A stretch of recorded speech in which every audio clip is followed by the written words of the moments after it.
Sabi natin ang katatagan ng ititiwala sa Panginoon. Siyang tumatangan sa lihim na dahil ng kataas-taasan ay mananatili sa lilim ng kapangyarihan sa lahat. Aking sasabihin tungkol sa Panginoon, siya'y na aking kaluluwa at aking katibayan. Ay Diyos ko na siyang aking tinitiwalaan, sapagkat kanyang iniligtas ka sa siyon ng paninigo at sa mapamuksang salot.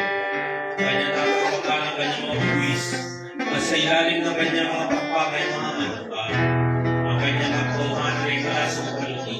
Ikaw ay hindi matatakot sa kanilang sa labi, di sa kanyang mga nahilat sa mga dahil sa salot na dumating sa kilig mo, di dahil sa pagkibama na sumisira sa katanghalian ng iba.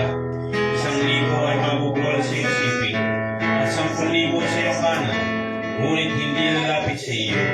Iyong mamasdaman ng iyong mata at iyong makikita ng sa sama, sapagkat ikaw o Panginoon ay aking kaluluwa. Iyong ginawa ang batas na sa iyong kanan, walang masama ang mangyayari sa iyo. Iyong masama ay lalaki sa iyo, sapagkat siya'y magbibigay sa kanyang kailangan sa iyo. Upang ingatan ka sa lahat ng iyong mga laban, kanya ang madaling ka sa kanyang mga kamay, makamakisip ka ng iyong paasis sa ako. Iyong kaya batang leon ang ulong, ang batang leon at nasa iyong bako ng iyong mata.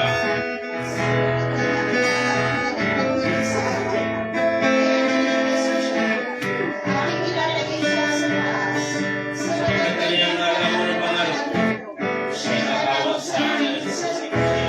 Ako'y isa sa kanya sa kawalan. Aking ililigtas siya at kakalas siya. Aking pusog siya ng mabubuhay.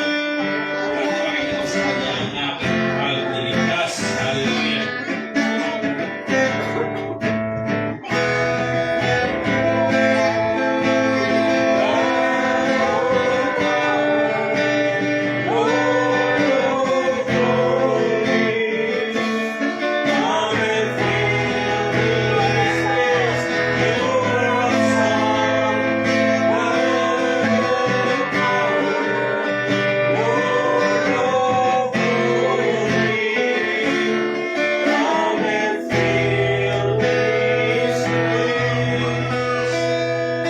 Tayo ay aawit ng papuri sa isang Diyos ng buhay. Papakita natin ang ating kamay sa Diyos Lingkod na ating naglilingkuran.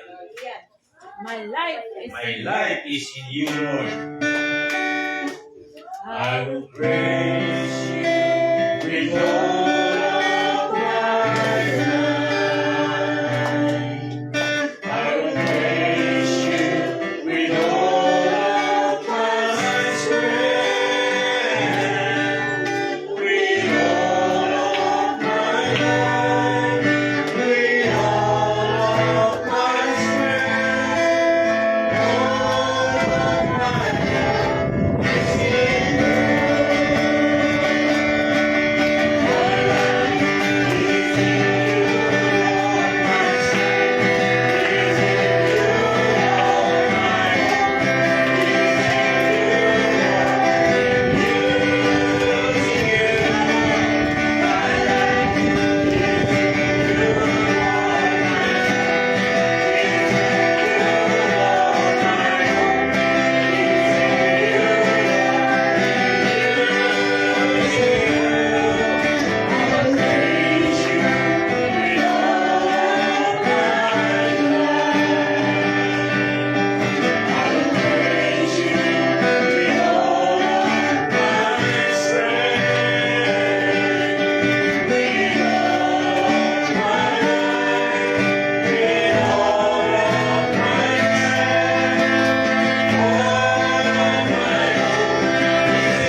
itaas ang ating mga kamay at ipipikit ang ating mga mata upang ang Diyos ay maluwalhati sa umagang ito sa lugar na ito.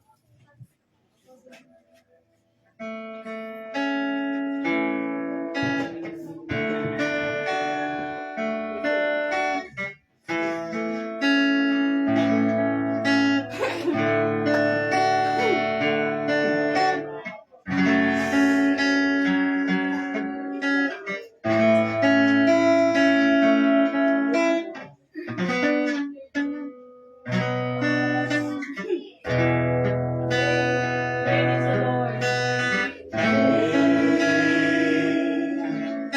Is the Lord and most worthy of praise.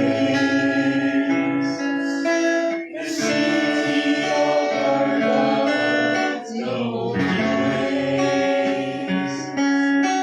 The joy of the Lord.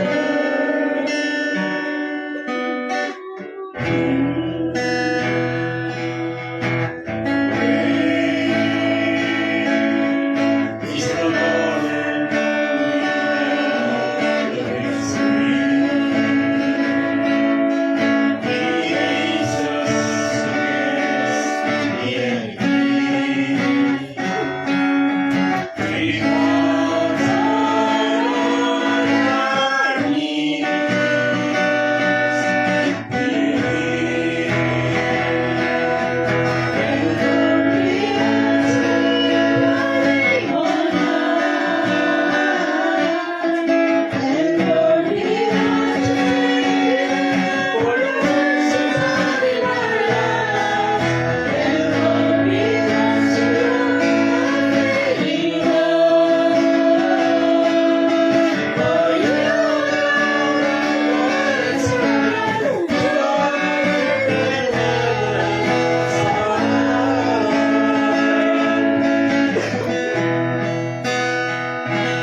Palakpakan po natin ang Panginoon.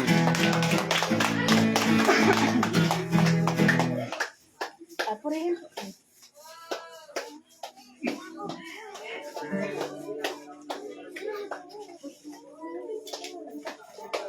natin ang Panginoon. Lapit.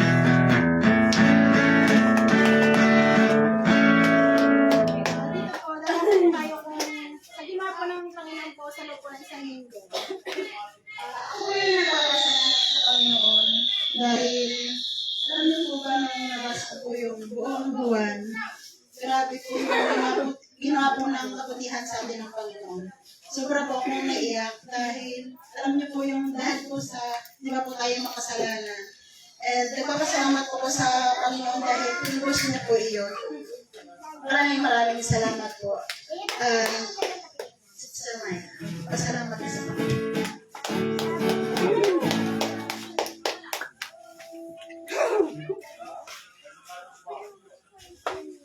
Isang mapagpalang umaga po sa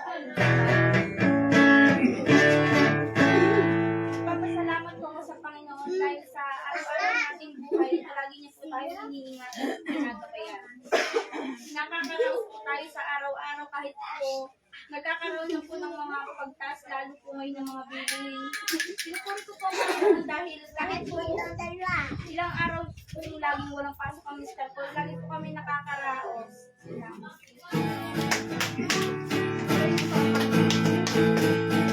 Pasalamat ka, hindi ka nang gabay.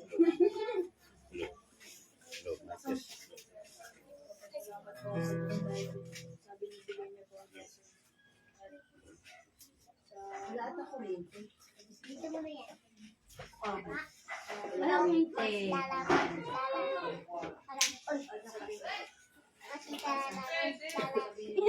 Walang hintay.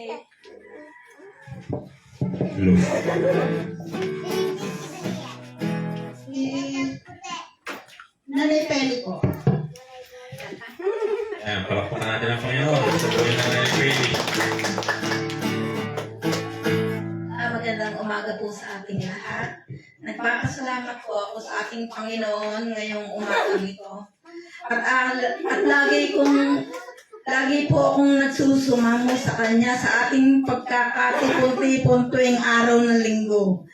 At awa naman ng Panginoon ay hindi ako nagkakaroon ng sakit at pinagaling na niya ang aking kamay kahit hindi ako na ospital. Talagang hindi ako makakalimot sa ating Panginoon at sobra-sobra akong nagpapasalamat sa Kanya at marami akong natatanggap na blessing kahit wala akong pera. Hindi po ang Panginoon. Ano naman po, si Nanay Miling po.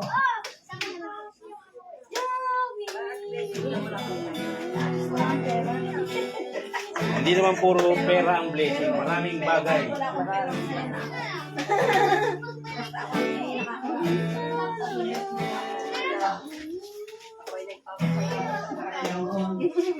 At lagi na tayong nagkakasipon at lagi tayong malakas ang pangangatawan. Marami pa tayong blessing na natatanggap. Dahil sa Panginoon. Amen. Purihin po ang Panginoon. Si Tatay naman po. Tatay ako. Ang tatali!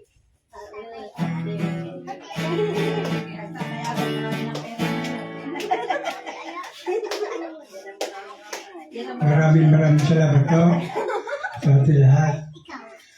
Ako po ay nakapasalamat sa mahal na Panginoon dahil ako po ay nakakalakad na ngayon at mausay ng aking pagkilasa. Amen.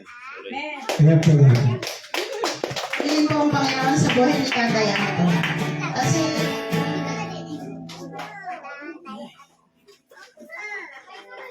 sa'yo naman po, si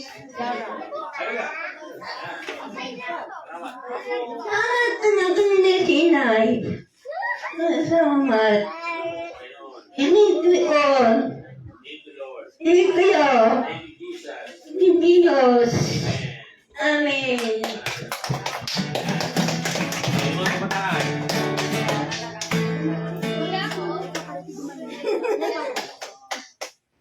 Thank you, Jesus.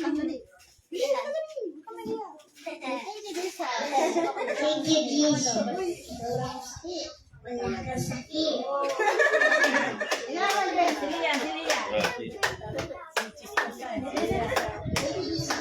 Thank you, Pastor. Sa pagmamahal. Ayun. Amen. Talagang nakapagdali.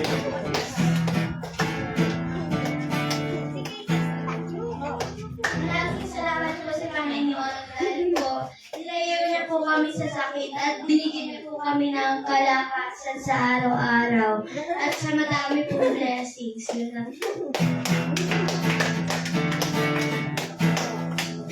Nagpapasalamat po ako sa Panginoon dahil gumigising po ako sa umaga at nakakain po ako ng 3 beses sa isang araw at pinibigyan niya po kami ng blessings at nilalayo po kami sa sakit at iniingatan po ang aming buong pamilya. Asene naman po.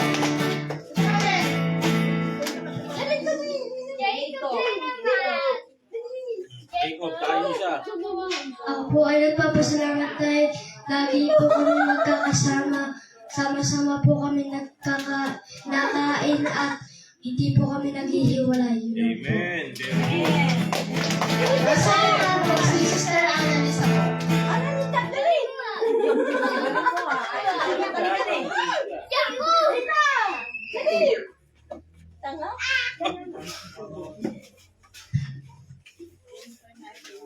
Maraming salamat po. Dahil muli po tayo nagkasama-sama. Sana po matuloy po tayo kasama every Sunday para maging masaya po tayo lahat. At salamat din po sa pamilya ko at inilalayo nila kami sa sakit at kapahamakan. Salamat po. Purihin po ang Panginoon. Dito naman po, dadako po tayo sa mensahe po. Si Sister Myra po.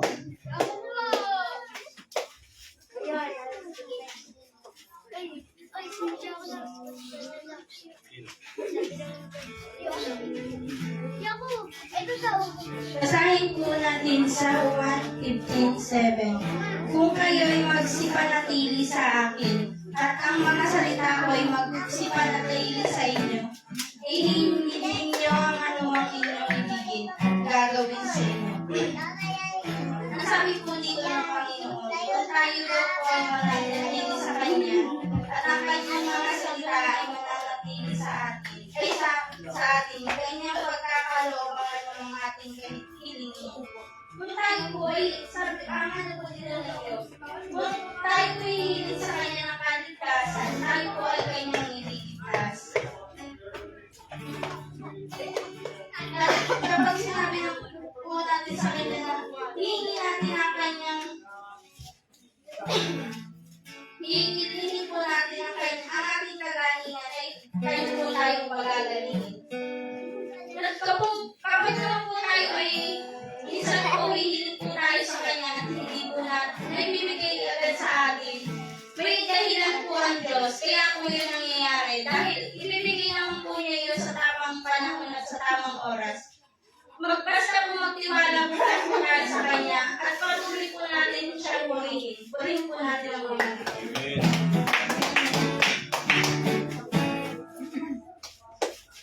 Isa pong mapagpalang umaga.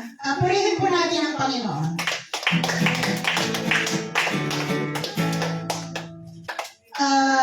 Bakit nga ba binautismihan si Jesus kahit wala siyang kasalanan?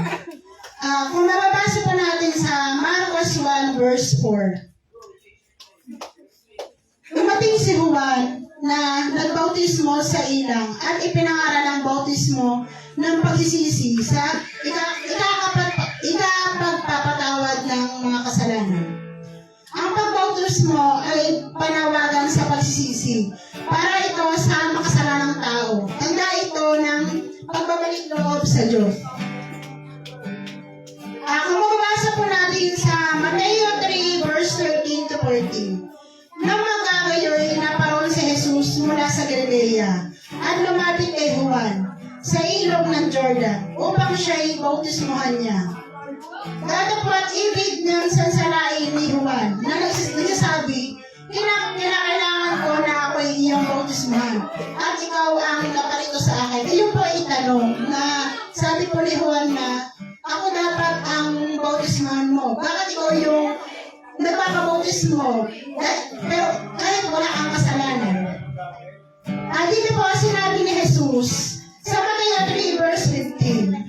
Ngunit pagsagot ni Jesus ay sinabi sa kanya, payagan mo ngayon sapagkat ganyan ang nararapat sa atin ang pagganap ng buong katuwiran. Nang magkagayoy, pinayagan niya siya. Ito po ay para po tuparin ang layunin ng Diyos. Ito po ay may dahilan na kung bakit po si Jesus po ay dapat po bautismuhan. Una, makita sa makasalanang sangkatauhan. Kung makabasa po natin sa Isaiah 53 verse 12, kaya bahatian mo siya ng bahagi na kasama ng dakila, at kanyang hatiin ng samsam na kasama ng malakas, sapagkat kanyang idinulot ang kanyang kaluluwa sa kamatayan, at ibinilang na kasama ng mga mananalansang. Gayon may dinala niya ang kasalanan ng marami, at namagitan sa mananalansang. Ito po ay propesiya tungkol kay Jesus na magtagumpay sa kamatayan at naging tagapagligtas ng isang katauhan. Ikalawa po, para po kilalanin at patunayan ang gawain ni Juan, ang bautismo ni Jesus ay pagpapatunay na ang mensahe ni Juan ay mula sa Diyos. Ang paghahanda sa Misaya ay tapos na. Sa ikatlo po, para ipakita ang kanyang pagpapakababa. Kung mababasa po natin sa Pilipos 2, verse 6 to 7, na siya, bagamat nasa anong Diyos, ay hindi niya inaring isang bagay na nararapat paramnan ang pagkamantay niya sa Diyos. Kundi, bagkos hinubad niya ito at nag-anyong alipin na nakitulad sa mga tao. Si Jesus po ay nagpakumbaba. At ikapat po, para magsilbing halimbawa po, si Jesus ay walang kasalanan, pero siya pa ang unang nagpakita ng pagsunod. Kung mababasa po natin sa 1 Pedro 2 verse 21, sapagkat ganitong bagay kayo'y tinawag, sapagkat si Kristo man ay nagbata dahil sa inyo, na kayo'y iniwan ng halimbawa upang kayo'y magsisunod sa mga hakbang niya. Iniwan po niya sa atin ang isang halimbawa upang tayo sumunod sa kanyang mga yapak. At doon po pumasok ang pagsubok. Kung mababasa po natin sa Mateo 4 verse 1, na magagayoy, inihatid ng Espiritu Santo sa Jesus sa ilang upang siya'y tuksohin ng diablo. At dito po ay pinapakita ng bautismo ang simula ng pagsunod at pakikipaglaban. Hindi siya naging anak ng Diyos dahil sa bautismo. Anak siya noon pa. Ang bautismo ay simula ng hayagang ministry. Si Jesus ay nagpabautismo hindi dahil siya ay makasalanan. Hindi dahil kailangan niya ng kapatawaran. Kundi dahil nakikisa siya sa sangkatauhan. Tinupad niya ang kalooban ng Ama. At ipinakita niya ang pagpapakababa at pagsunod. At inihayag niya ang simula ng kanyang gawain. At kung ang walang kasalanan, si Jesus ay nagpakumbaba upang sumunod sa Diyos. Gaano pa kaya tayo na makasalanan? Kung mababasa po natin sa Gawa 2 verse 38, at sinabi sa kanila ni Pedro, magsisi kayo at magbautismo ang bawat isa sa inyo sa pangalan ni Jesucristo sa ikapapatawad ng inyong mga kasalanan. At tatanggapin ninyo ang kaloob ng Espiritu Santo. Kaya purihin po ang Panginoon. Sige, Sister Helen.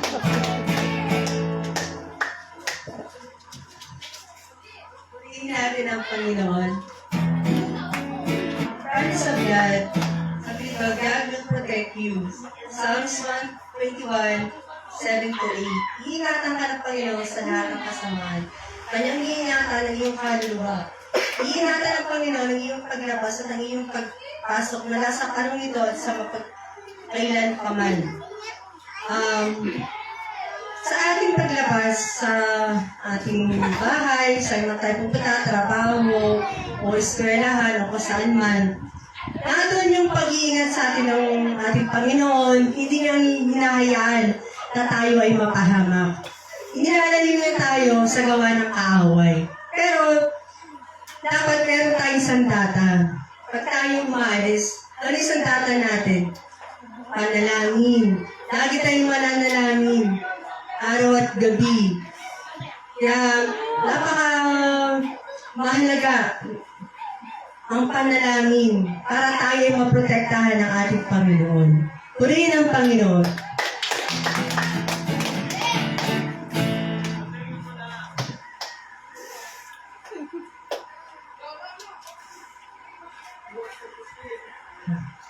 God always hears your voice. 1 John 5:14. So, at ito na sa ating pagkakatiwala sa Kanya. Na kung tayo humingi ng anumang bagay na ayon sa Kanyang kalooban ay dinidinig tayo niya. Yung anak ko, nung bago siya mag-exam sa college, sabi niya, Mami, napakarami ng mag-exam. Tapos may nagsabi nga sa kanya na napakahirap daw ng exam sa URS. Ngayon, nung mag-exam siya, natapat pa ng linggo. Tapos ngayon, nung alam ko yung anak ko, bago siya umalis, dinalahin ko siya. Sabi ko sa kanya, sa oras na to, ikaw ay nakapasa na. Sumampalataya ka na, ikaw ay nakapasa na. Tapos nung di church yun, di ba?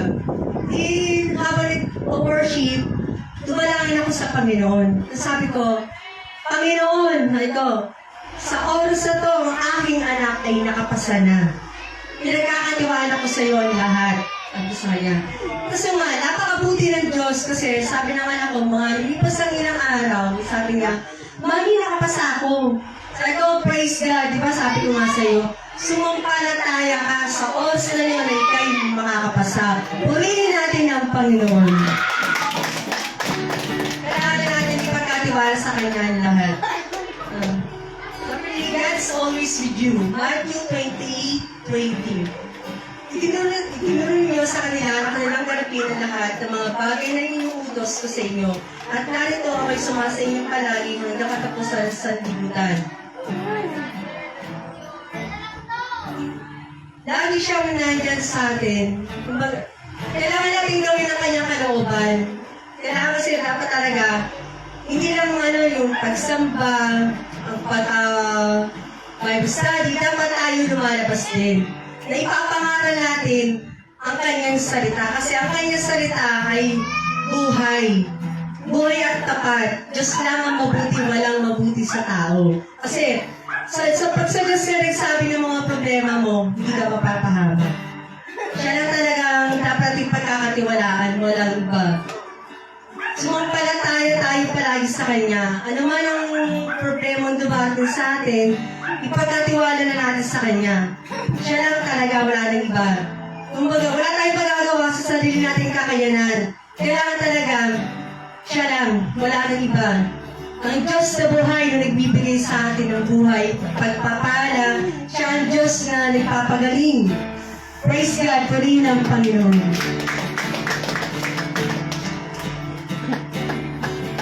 Narinig niyo yung kanilang mga mensahe na sinabi na sana ito ay magbuhay sa inyong mga puso. Kaya nga doon sa sinabi ng ating Sister MC na kung paano, kung bakit ang ating Panginoong Sus ay binautismuhan dahil napakahalaga na ito ay maganap. Dahil hindi magagawa ng ating Panginoong Sus yung kanyang plano, yung layunin ng Diyos Ama sa Kanya dito sa lupa. Kaya kailangan siyang bautismo. Kaya kung yung makikita at maunawaan nang siya ay bautismuhan, di ba mayroong bumaba na tulad sa kalapati sa ating Panginoong Sus. Yun ang banal na Espiritu upang sa Kanya ay sumama. Dahil yung banal na Espiritu, yun ang gagawa ng lahat ng kapangyarihan ng Diyos sa sanlibutan. The Holy Spirit, siya yung kikilos sa ating Panginoong Sus upang magawa yung kalooban, yung pagpapagaling, yung pagpapalaya ng mga kasalanan ng buong sanlibutan. Yun ang bumaba sa ating Panginoong Sus. Yun yung Blessed Holy Spirit na nasa sa ating kalagitnaan sa oras na ito. Kaya nga, sa umagang ito, ang aking ibabahagi ay tungkol dun sa mga bagay na inyong nararanasan dito sa sanlibutan. Yun yung bitterness.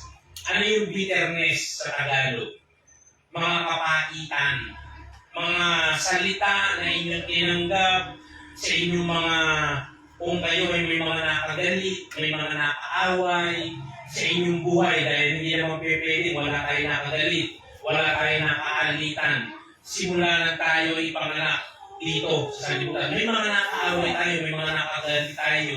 At itong mga ito ay maaaring nakapagbigay ng masasakit na salita sa bawat isa sa atin. At ito ay tumanim doon sa ating mga puso, sa ating mga isip, yung mga masasakit na salitang ito na ating tinanggap at hindi maaaring hindi natin sila napatawad. Matagal na panahon, matagal na taon ang lumipas at naroon pa rin sa puso natin yung mga sakit na ito na salita na iniwan nila ng ating mga nakausap na ito, ng mga ating nakagalit. Kaya nga ito yung panahon na kung paano ang bawat isa sa atin ay palalayain, pagagalingin ng Diyos doon sa malalalim na sakit o hapdi o bitterness na nararamdaman ng bawat isa sa atin. Kaya nga, napakahalaga na ang bawat isa sa atin ay makapagpatawad. Yun ang kailangan na gawin ng bawat isa sa atin na tayo ay dumating doon sa point na tayo ay magpapatawad. Bakit kung hindi tayo magpapatawad? Kung hindi tayo magpapatawad, darating sa ating bibig, darating sa ating puso na yung lason ay lalabas doon sa ating mga bibig. Dahil bakit lason? Dahil naroon yung kapaitan sa ating mga puso at lahat ng ating sasabihin, lahat ng sama ng loob na naimbak doon sa ating kaloob-looban, iyon ay lalabas at mahahawa ang marami.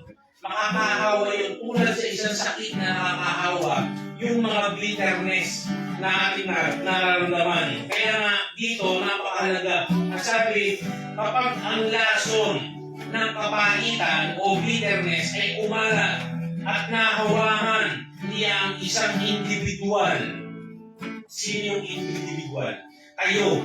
Sila, napagka sila ay nahawahan ng bitterness na yan or kapaitan na nasa iyong puso, yung mga malicious words, yung mga masamang salita na lalabas sa iyong bibig will begin to spew forth, lalabas out of bitterness, torment, and anguish of his spirit will come harsh angry words directed to those who hurt him. Kaya yung mga masasakit na yon ay maaaring lumabas at iyong salitahin din sa iyong kapwa at sila ay naroon, mahahawa rin sila doon sa mga salita niya dahil yun ay spirit. Lahat ng iyan ay spirit, lahat ng ating mga binabaka dito sa mundong ito. Hindi tayo nakikibaka sa laman, hindi tayo nakikipag-away sa laman.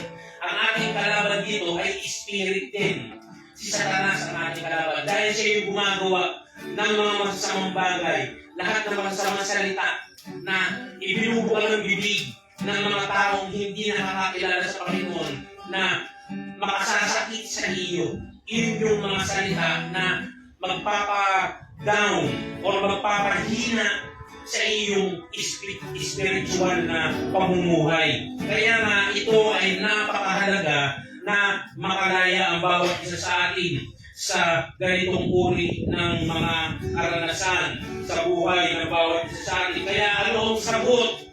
Ano ang kasagutan dito sa mga bitterness na ito na naramdaman ng bawat isa sa atin or ng bawat individual? Kung meron man tayong mga naranasan sa buhay ng bawat isa, ano yung sagot? Upang ang bawat isa ay makalaya, isa lang ang sagot, walang iba kundi ang langis ng banal na Espiritu. Yung oil, yung holy oil na ibinigay ng banal na Espiritu, binigay ng Panginoong Jesus sa bawat isa sa atin. At ngayon, ito ay gagawin sa buhay ng bawat isa sa inyo. Kayo ay babahiran ng langis. Upang ang lahat ng iyan ay malinis, maging yung napakalalalim na sugat na ginawa ng kaaway sa inyo. Maging ang inyong mga asawa, maging ang inyong mga kapatid, katulad ng sinasabi namin Elisa nung siya yung mga anak niya ay nakapagsasalita ng hindi maganda. Pagka sila nag-aaway-aaway, di ba nanay? May mga masasakit na salita at iyon ay bumabaon sa ating mga puso. Bagamat ikaw ay nakatanggap ng ganung salita, iyon ay pagagalingin ng Panginoon sa puso mo. Ngayong oras na ito. Ikaw ay lalaya. Ay sino sa atin? Maging si Nanay Mireng, maging si Ate Annalisa, si Tatay Hato. Kung sila man ay nakarinig ng salitang ganoon sa kanilang mga anak, sa kanilang mga asawa, ngayon kayo ay lalaya. At kayo ay magkakaroon ng pagpapatawad. Mapatatawad niyo sila doon sa mga sakit na salitang yun. At lahat tayo ay lalaya sa oras na ito. Kaya nga, ngayon, tayo ay tatayo, tayo ay dadalangin. Tayo ay dadalangin ng isang dalangin at susunod kayo sa dalangin ito upang ang bawat isa ay magkaroon ng kapayapaan sa ating mga puso at buhay. Tingnan ninyo ang inyong mata. Sumunod kayo sa dalangin. Sabihin ninyo, Dear Heavenly Father. Lakas ninyo, sabihin ninyo, Dear Heavenly Father. Dear Heavenly Father, I pray right now I pray right now for my brothers and my sisters for my brothers and sisters who are here who are hearing this message hearing this message and believing and believing you to bring an end to bring an end to their pain to their pain and suffering and suffering in the emotional in the emotional and spiritual realm. Right now, right now. God, God, infuse them with a spiritual, with a powerful infusion, with a powerful infusion of your love, power, and joy, that they be absolutely victorious in defeating the enemy in this area. Set them completely free right now in the name of Jesus, and prepare them to receive this entire revelation coming from you, Holy Spirit. In Jesus' name, Amen. Manatili po kayo mga anak kayo ay babayaran na ng iso.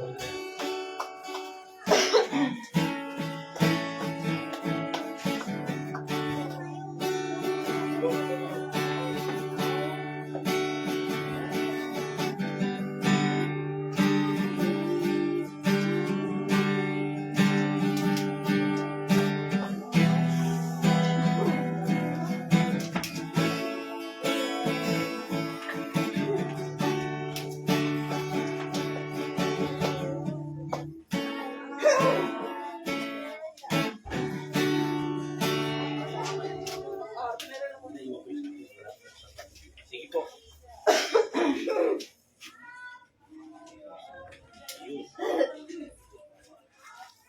Lahat po kayo ay aayaan lumapit isa-isa sa harapan. Ayaw lang po yung mga sa harapan.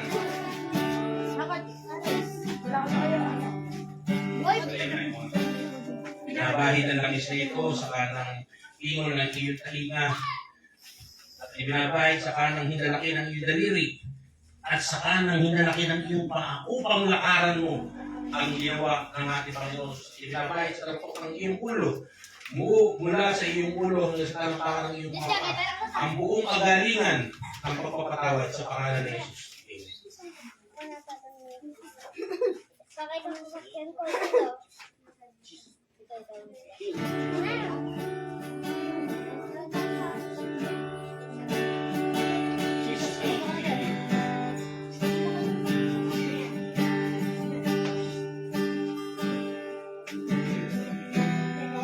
Babae sa ating talinga upang marinig mo ang tinig ng Diyos. sa kanang hinalaki ng iyong daliri upang gawin mo ang ginagawa ng Panginoon. Binabahid sa kanang hinalaki ng iyong paa upang lakaran mo ang lakaran ng Panginoon at sa kalutok ng iyong ulo upang makaranas ka ng kagalingan sa iyong buhay.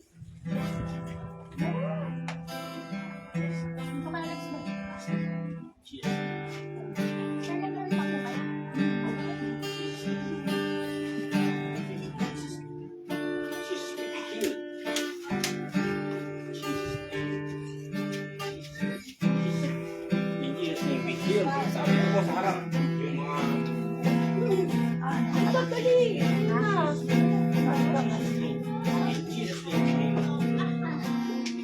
ibinabahay sa kanang tainga upang marinig mo ang salita ng Diyos. Sa kanang hinalaki ng iyong kamay upang gawin mo ang kalooban ng Diyos.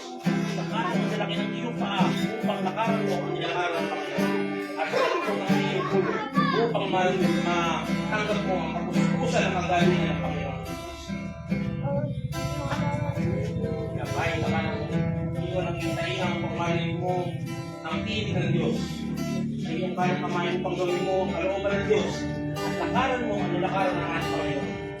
Sa kalukot ng iyong ulo upang matanggap mo ang kapuspusan ng kagalingan ng ating Panginoon.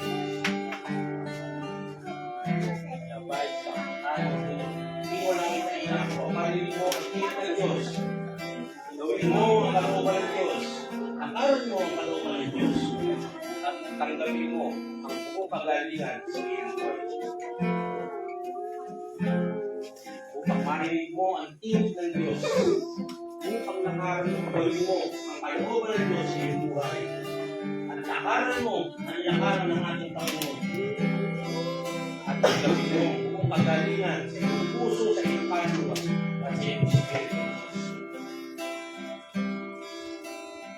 Upang marinig mo ang salita ng Diyos sa iyong buhay. Upang gawin mo ang kalooban ng Diyos.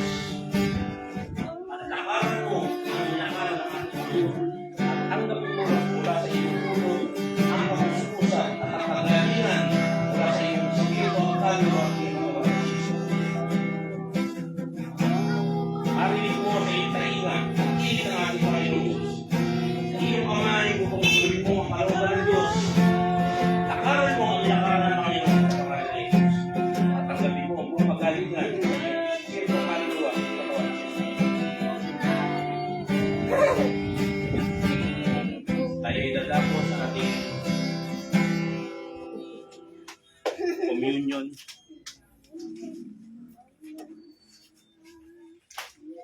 Tayo guys, tayo. Kunin mo na yung nilito. Kuha kayo, kuha. Tatay na to. Sino tayo sa kita? Sino po? Lahat, bigyan nyo lahat. Ikaw.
At nang siya'y makapagpasalamat, kanyang pinagputol-putol. At sinabi, ito ay aking katawan na pinagputol dahil sa inyo.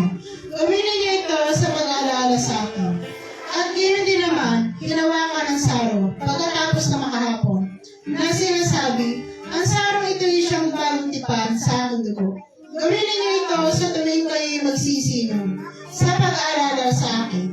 Sapagkat sa tuwing kanin ninyo ang tinapay na ito, hinihintay ng Panginoon hanggang sa dumating siya. Sige, kanin natin at Jumin. Dugo, ang katawan ng ating Panginoon.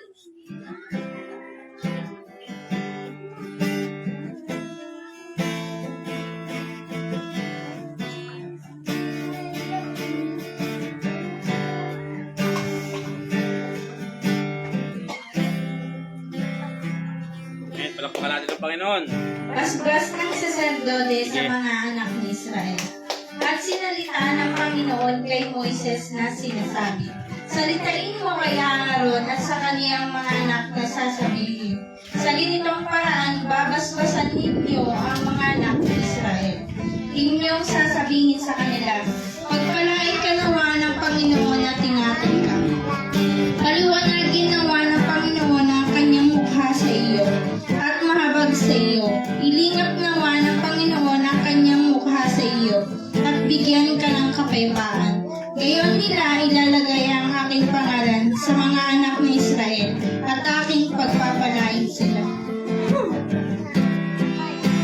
Lord, maraming salamat po sa panibagong buhay, sa panibagong araw na ibinigay ninyo po sa amin. Lord, patuloy niyo po kaming pakaingatan sa aming buhay. Ilayo niyo po kami sa sakit at anumang karamdaman na gawa ng kaaway. Lord, itinataas po namin sa inyong lahat ang aming buhay.